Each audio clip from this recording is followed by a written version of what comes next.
L'élevage de petits ruminants reste très contraignant parce qu'on a beaucoup d'attaques de chiens. Donc à l'époque on parlait de chiens, on disait errants, mais maintenant on constate que de plus en plus ce sont des chiens divagants, donc qui appartiennent à des propriétaires qui sans aucune conscience lâchent leurs bêtes pour X raisons, soit pour qu'ils se, comme certains aiment beaucoup dire, ils se dégourdir. Mais malheureusement, en allant se dégourdir, ils rencontrent 3 ou 4 chiens, 4 ou 3 copains, et là, ils forment une meute et passent faire des dégâts sur les élevages.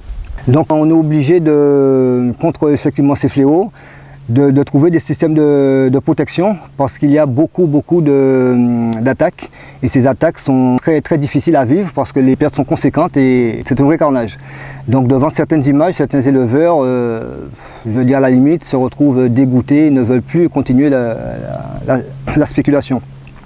Donc il y a le système effectivement électrique contrer un petit peu, je veux dire, ces attaques, mais qui fonctionne très bien à condition que l'entretien soit régulier et bien fait. Parce que sans cet entretien-là, la clôture électrique malheureusement reste inefficace. Donc jusqu'à présent, ça marche très bien à mon niveau, donc chez d'autres éleveurs également.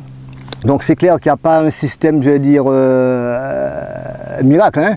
Donc ce sont plusieurs systèmes combinés, notamment avec le chien protection de troupeau, qui marcherait bien. Donc ces 2 actions combinées, on peut avoir de bons résultats. Et puis au niveau protection des chiens aussi, s'il y en a qui essaient, comment ça s'appelle, même s'ils sont en promenade, ils n'ont peut-être pas de la première abord envie d'attaquer les bêtes, mais même s'ils sont de passage et qu'ils arrivent sur une clôture électrique, ça leur donne à réfléchir et là, ils s'en vont immédiatement.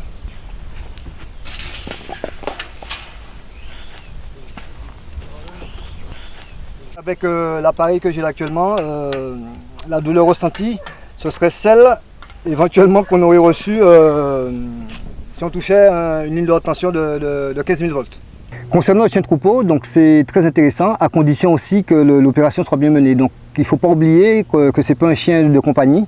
Donc c'est un chien son boulot c'est de surveiller le troupeau. Donc il est intégré dès son plus jeune âge, donc à l'âge de entre 3 et 4 mois dans le troupeau, qu'il puisse s'intégrer aux bêtes. Et à ce moment-là, si on suit bien la démarche, tout doit se passer bien. Parce que là, à la moindre attaque ou à la moindre intrusion, il défend son troupeau.